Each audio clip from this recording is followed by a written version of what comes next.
kukukosea huenda sio lengo lake, bali inatokea chanzo ni udhaifu wake.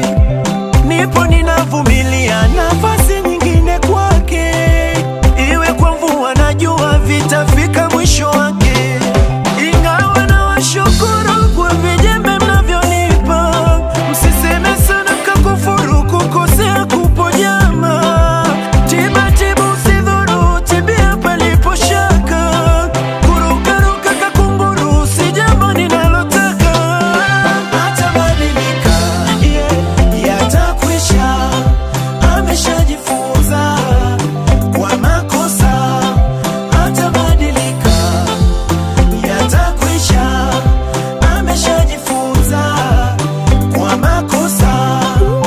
Oh yeah, oh yeah, oh yeah, hey yeah, oh yeah, oh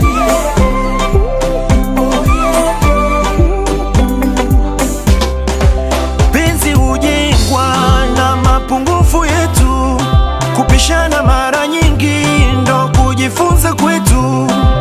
Nayona na kusikia hayawi mwisho wangu, kumfanya abadilike kuwa